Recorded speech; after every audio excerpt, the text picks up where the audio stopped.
Start recording करते हैं और सीधे पीपीटी पे आते हैं।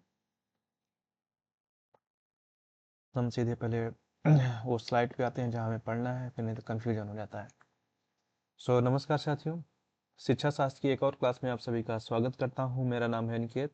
चैनल पे जितने भी लोग हैं चैनल को जरूर लाइक सब्सक्राइब शेयर करें, क्योंकि इस पर शिक्षा शास्त्र विषय से जुड़ा टॉपिक रेगुलर अपडेट होता है। हम लोग बुद्धि के सिद्धांत पढ़ना शुरू किए थे, और एक चीज़ बता दे रहा हूँ कि अगर आप BA MA TET CTET NET दे रहे हैं और शिक्षा शास्त्र का आपका सब्जेक्ट है, तो ये क्लास सिर्फ आपके लिए है। आपको ये प्रॉपर थियोरेटिकल बेस पे कॉन्सेप्ट क्लियर कराया जाएगा। हम अब तक 3-4 थ्योरी इंटेलिजेंसी की पढ़ चुके हैं, जिसमें से पहली थ्योरी थी यूनिफैक्टर, जिसमें मैंने बताया था कि बुद्धि एक अविभाज्य इकाई के रूप में माना जाता है। फिर जब हम स्पीयरमैन पे आते हैं, तो स्पीयरमैन ने क्या किया, जी और एस फैक्टर के रूप में आपको इंटेलिजेंसी को डिफाइन किया। जब थॉर्नडाइक की बात आती है, तो थॉर्नडाइक ने क्या किया, उसी थ्योरी को आगे और यूनिफैक्टर कह सकते हैं कि उन्होंने थोड़ा मॉडिफाइड करके कहा कि बुद्धि में कई स्वतंत्र कारक होते हैं जो मेंटल एबिलिटीज को दिखाते हैं और वो वर्क करते हैं।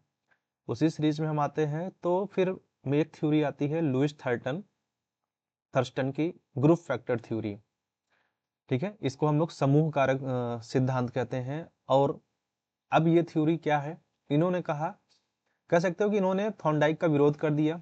इन्होंने कहा कि बुद्धि क्या होती है कि 7 प्राइमरी एबिलिटीज को माना, कि उन्होंने कहा कि बुद्धि कि कुछ प्राथमिक कारकों से मिलकर बनी है, और एक जैसी मानसिक क्रियाओं में कोई एक जैसे प्राथमिक कारक कॉमन होता है, जो अन्य मेंटल एबिलिटीज में क्या करता है, डिस्क्रिमिनेट करता है, और कुछ मेंटल एबिलिटीज मिलकर क्लासेस डिवाइड करती हैं। और उसके बाद यही जो प्राइमरी मेंटल एबिलिटीज हैं, इनका मेन रोल होता है। लेकिन ये सभी जो मेंटल एबिलिटीज होती हैं एक दूसरे से भिन्न तथा स्वतंत्र होती हैं। अगर इनका आप कोई बुक पढ़ चुका है अभी तक, तो बुक में ऐसे आपको डायग्राम मिला होगा, एक ऐसे गोला बना रहेगा, एक ऐसे बना रहेगा, फिर एक ऐसे बना रहा होगा, एक ऐसे बना रहा होगा, एक ऐसे बना रहा होगा। तो कहीं ना कहीं ये होता है। जैसे यहाँ पे आपको क्या मिल जाएगा, वर्बल मिल गया, यहाँ पे वर्ड मिल गया, यहाँ पे न्यूमेरिक मिल गया, ठीक है, यहाँ पे स्पेसिबिलिटी मिल गया, यहाँ पे मेमोरिक मिल गया, और यहाँ पे आपको क्या हो गया, ये परस्पेक्चुअल स्पीड हो गया। और कितनी हो गई, 1 2 3 4 5 6, और ये हमारी 7वीं एबिलिटी हो गई रीजनिंग।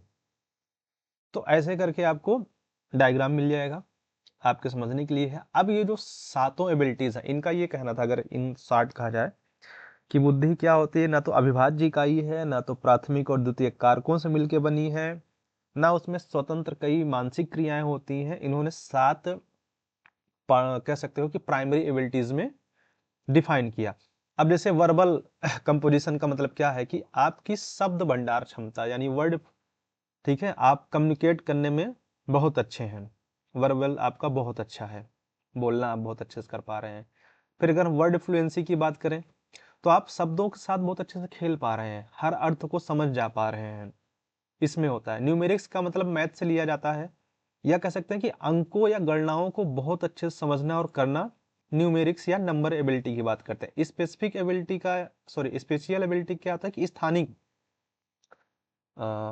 इसको जगह नहीं, स्थानिक ज्यादा सही रहेगा, ट्रांसलेशन में यही समझते हो। स्थानिक का मतलब होता है कि आप कहीं जगह गए, तो आप भूल नहीं रहे, आप चीजों को समझ पा रहे हैं, अगर कोई इमेज देख रहे हैं तो वहां भी ये काम आएगी।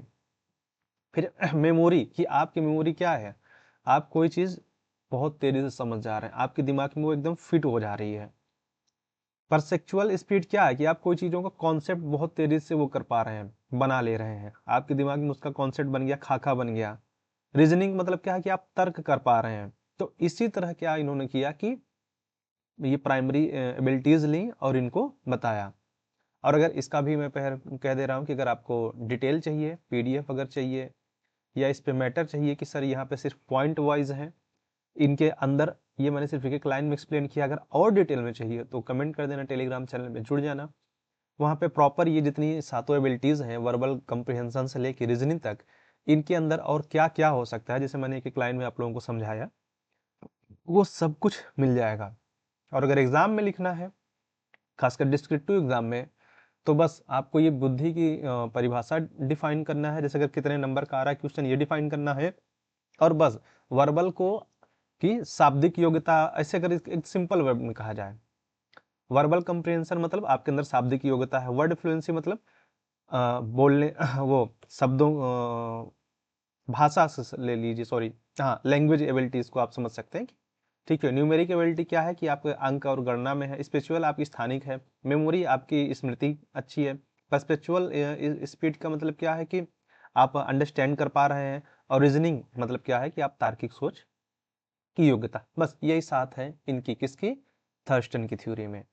और डिटेल में चाहिए तो मैंने कह दिया है कि आप कमेंट करिएगा, आपको डिटेल पीडीएफ भी प्रोवाइड करा दिया जाएगा। सो मिलते हैं आप लोगों से नेक्स्ट क्लास में, तब तक चैनल को जरूर लाइक सब्सक्राइब शेयर करें, क्योंकि सबका साथ सबका विकास।